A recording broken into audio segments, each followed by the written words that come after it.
இன்னைக்கு நம்ம இந்த குட்டி கருவாடு தான் ஃப்ரை பண்ண போறோம். இங்க பாருங்க, சூப்பரா இருக்கும். இது கிரேவி பண்ணி பார்க்கலாம் எப்படி இருக்கும்ட்டு. செம்ம டேஸ்டா இருக்கும். வாங்க பண்ணிடலாம். ஆட்டுக்கல்லுல கொஞ்சம் அரைச்சு ஊத்தணும், அப்பதான் ரொம்ப டேஸ்டா இருக்கும். கிஃப்ட் பாக்ஸ் வேற இருக்கு, அதையும் ஓபன் பண்ணி பார்த்துடலாம். வாங்க பண்ணிடலாம். இன்னைக்கு முதல்ல அடுப்பு பத்த வச்சுக்கலாம். அப்புறம் சட்டி அடுப்புல வச்சுக்கலாம். இப்ப என்ன பண்ணுவோம், எண்ணெயை ஊத்திக்கலாம்.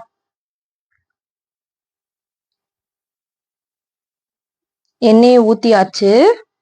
எண்ணெய் நல்லா சூடாகட்டும். நம்ம அதுக்குள்ள இந்த உரல்ல வெங்காயம் கொஞ்சமும் தக்காளி கொஞ்சமும் அரைச்சு விட்டுக்கணும். அப்பதான் டேஸ்டா இருக்கும். தக்காளி கொஞ்சம் போட்டுக்கலாம். தண்ணி கொஞ்சம் ஊத்திக்கலாம். ஊத்தி நல்லா அரைச்சிக்கலாம். அரைச்சாதான் டேஸ்டா இருக்கும். எண்ணெய் அதுக்குள்ள சூடாயிட்டு இருக்கட்டும்.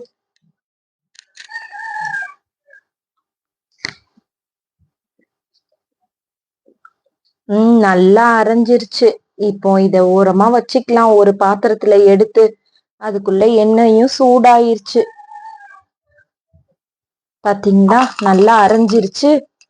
இப்ப என்ன பண்ணுவோம், இப்ப பாருங்க, இந்த குட்டி குட்டி கருவாடு இருக்குல்ல, இத நம்ம என்ன பண்ணலாம், தண்ணி ஊத்தி நல்லா அலசி எடுத்துக்கலாம்.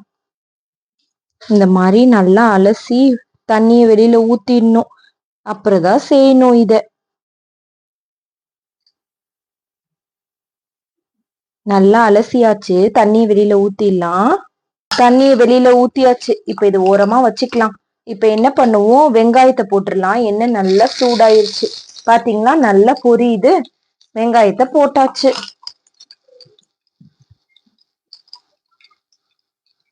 இந்த வெங்காயம் நல்லா சுருள சுருள வதங்கட்டும். வெங்காயம் நல்லா வதங்கணும். இப்ப பாருங்க, வெங்காயம் நல்லா வதங்கிருச்சு. இப்ப நம்ம தக்காளி போட்டுக்கலாம். தக்காளி போட்டு நல்லா இந்த மாதிரி கிண்டி எடுத்துப்போம். எந்த பொருளுமே மூடி வச்சு சமைச்சோம்னா சீக்கிரமா ரெடி ஆயிடும். அந்த மாதிரி மூடி வச்சு சமைக்கலாம். இப்ப பாருங்க, தக்காளியும் வெங்காயமும் சூப்பரா சுருள சுருள வெந்துருச்சு. இப்ப நம்ம என்ன பண்ணுவோம், அந்த கருவாடை போட்டுடலாமா, நம்ம ஊற வச்சு வச்சிருக்கோமே அதையும் சேர்த்துடலாம். இதுல இங்க இருக்கு பாருங்க, இதையும் போட்டுடலாம். தண்ணியே ஊத்தக்கூடாது. தண்ணி ஊத்துனா நல்லாவே இருக்காது. தண்ணி இல்லாம சமைக்கணும், அப்பதான் சூப்பரா இருக்கும்.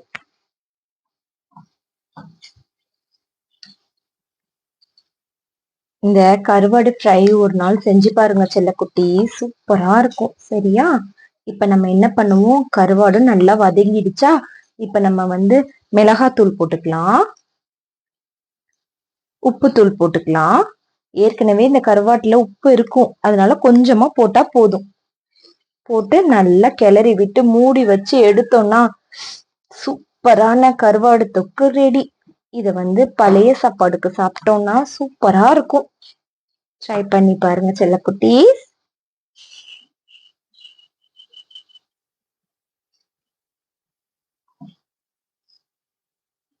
இப்போ இத மூடி வச்சிடலாம்.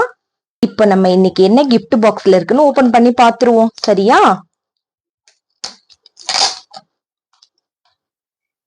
டெய்லி உங்களோட சேர்ந்து எனக்கும் இந்த கிஃப்ட் பாக்ஸ்ல என்ன இருக்கும்ட்டு ஒரே ஆர்வமாவே இருக்கு. இன்னைக்கு ஓபன் பண்ணிடுவோம்.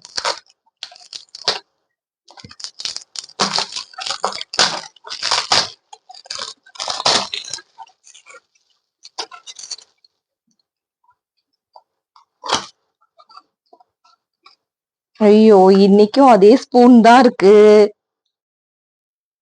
அப்புறம் ஒரு விஜய் போட்டோ,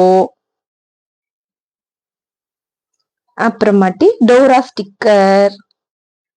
இன்னைக்கு 200 கேஷ், 200 rupees கேஷ். அவ்வளவுதான். சரி, நம்ம இப்போ வெந்துருச்சான்னு பாப்போம். இருங்க. இங்க பாருங்க, நல்லா எண்ணெய் விட்டு நல்லா சுருள சுருள வேகுது. நல்லா வேகட்டும், அப்பதான் இது செம்ம டேஸ்டா வரும். இப்ப என்ன பண்ணுவோம், இந்த அரைச்சு வச்சிருக்கோம் பாத்தீங்களா, இதையும் ஊத்திடலாம். நல்ல ஜூசியா இருக்கும். அதுக்குதான் இதை நான் அரைச்சேன். இதை ஊத்திடலாமா. இப்ப ரெடி ஆயிடும் ஒரு 2 மினிட்ஸ்ல. நீங்க பாத்தீங்கன்னா எப்படி இருக்குன்ட்டு சூப்பரா இருக்கும். இது ஒரு நாள் ட்ரை பண்ணி பாருங்க. பாருங்க செல்ல குட்டீஸ், நல்லா ரெடி ஆயிடுச்சு. தொக்கு சூப்பரா வெந்துருச்சு பாருங்க. இப்ப நம்ம இதை எடுத்துடலாம். இன்னொரு கிண்ணத்துல மாத்தி பழைய சாப்பாடு ஏதாவது இருந்தா வச்சு சாப்பிட்டா சூப்பரா இருக்கும். இது மாத்திடலாமா? இந்த கிண்ணத்திலேயே எடுத்துக்கலாம்.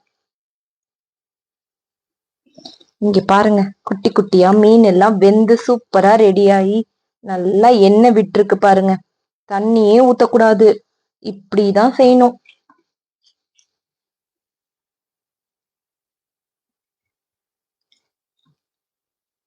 டேஸ்டியான கருவாடு தொக்கு ரெடி. மறக்காம சப்ஸ்கிரைப் பண்ணிக்கோங்க. நாளைக்கு என்ன கிஃப்ட் இருக்குன்ட்டு நாளைக்கு வீடியோல பார்க்கலாம். பாய் பாய் செல்ல குட்டீஸ்.